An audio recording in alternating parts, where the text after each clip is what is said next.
और इनसे मैं भाग के शादी कर रही हूँ मंदिर में। ओहो भागेला रे दीवानी तू भागा के ले चला, अरे आवा राजा पटना पटा के ले चला। ए जानता हर धीरे धीरे याद बढ़ल जाता। अच्छा हम लोग शादी किया जाए, काहे मेरा ब्याह कटवा दीजिएगा ऐसे कह के। आपकी शादी हो गई है तो आपको लड़की से शादी करना है, लड़के से शादी नहीं करना है। अच्छा हमसे शादी करना है, ठीक है तो कर लीजिए फिर। मैं मर्द ये मेरी मेहरार। कोई बात नहीं, आपकी इच्छा में हमारी इच्छा, कोई जरूरी थोड़ी है। अब प्यार मोहब्बत चाहिए बस, है ना। शादी में क्या रखा है, देख रही हैं शादी हो भी जा रहा है, एंगेजमेंट हो भी जा रहा है, फिर भी पता नहीं कि हो सकता है। आपसे करेंगे तो किसी चीज़ की टेंशन नहीं, आप कमा के हमें खिलाइएगा। कोई बात नहीं, सब यही सोचते हैं। और जिससे शादी करिएगा वो कमा के खिलाएगा ही आपको। अभी नहीं कर सकते हैं, पहना दीजिए मलवा, काहे रख ले बने।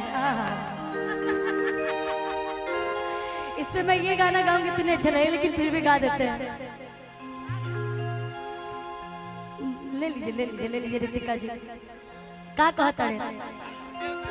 ए जानता हर धीरे धीरे याद बढ़ल जाता। धरती पे ऐसे लोग की कमी नहीं है, जहाँ कुछ लोग 10 लोग अच्छे बैठे रहेंगे तो यहाँ कहीं ना कहीं से घूम के इधर उधर से आ ही जाएंगे। ए जानता हर धीरे धीरे याद बढ़ल जाता। तारा से अब एक पल दूरी ना सहाता। और इनसे मैं भाग के शादी कर रही हूँ मंदिर में। क्या भैया क्या कहता? अच्छा गार्जियन है, बहुत बहुत धन्यवाद हमारे गार्जियन जी। नहीं कोई बात नहीं, हम पैसे के लिए हम नहीं उतना वो करते हैं, बस सम्मान प्यार मिल जाए लोगों का वही मेरे लिए बहुत है। सब जानते हैं मुझे। और रितिका जी से मतलब मान लीजिए कि रितिका जी लड़का है, मैं लड़की हूँ, तो रितिका जी कहता है अभी लेकिन हम लोग को नहीं शादी करना था, जब मंदिर में जाते तब न होता। ए जानता हर धीरे धीरे याद बढ़ल जाता। तारा से अब एक पल दूरी ना सहाता। कि चलो जल्दी होने आ मंदिर में शादी कला।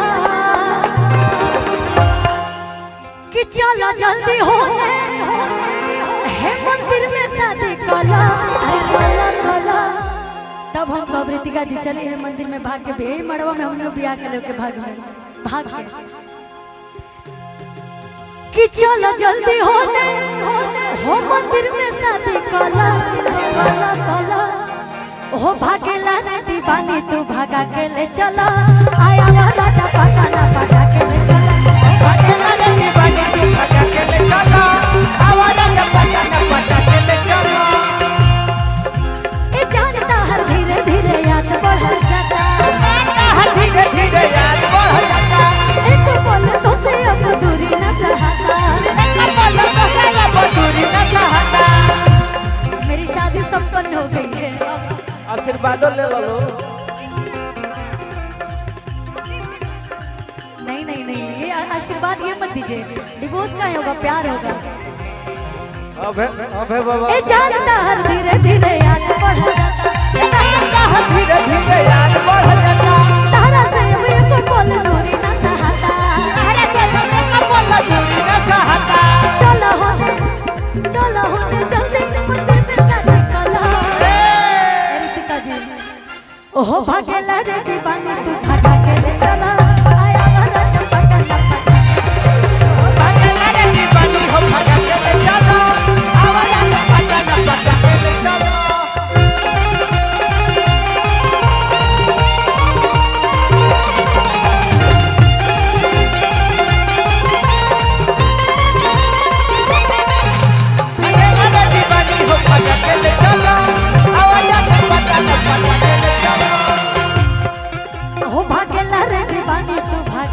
चला आया वो राजा पटना पटा के ले चला।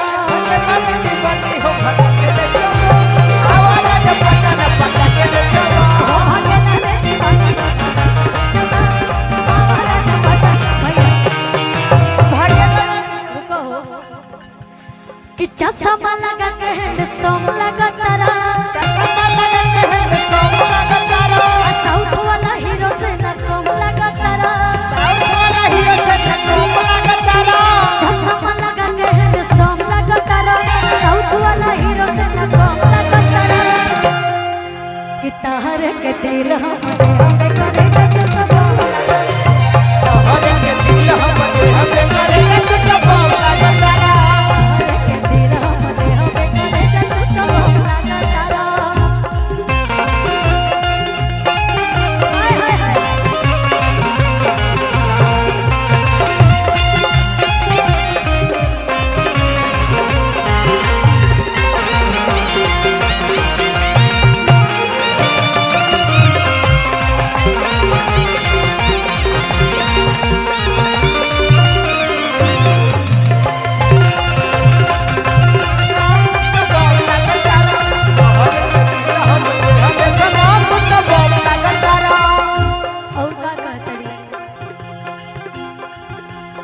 हीरो हो धीरे धीरे हंस के रहेला दिलवा में धंस के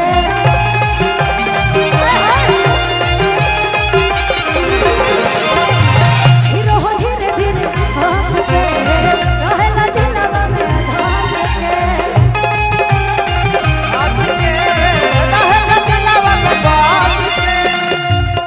कि मुस्कान मारेला सीधे बात मारेला चंदो ही के करे जान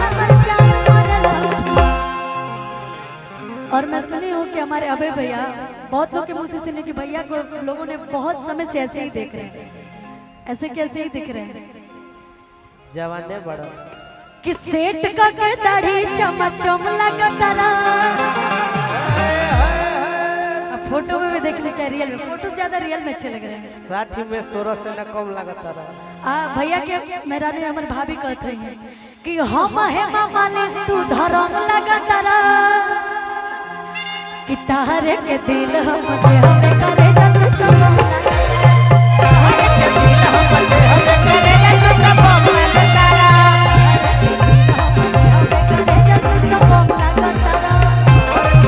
करे तो सब लगा तारा हाय हाय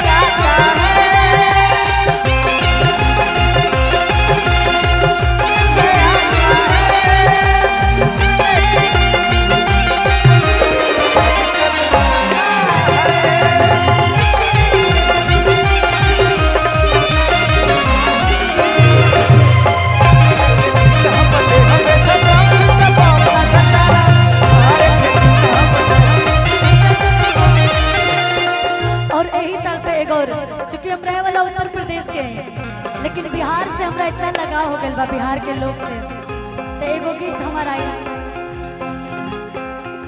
कि हम है यूपी बिहार वाला हवे हीरो हैंडसम हथियार वाला हवे हम है यूपी बिहार वाला हवे हीरो हैंडसम हथियार वाला हवे और जिससे मैं प्यार करती हूँ उसके लिए मैं कह रही हूँ किसी से भी हमारे परिवार के बहुत सारे लोग हैं रितिका जी से मैं प्यार करती हूँ रितिका जी के लिए मैं कहूँगी और आपके लिए भी कहूँगी आइए जितने हमारे नृत्यांगनाएं लोग हैं सब हमारी दोस्ती है कि एक के आँख जैसी मरी है ये सब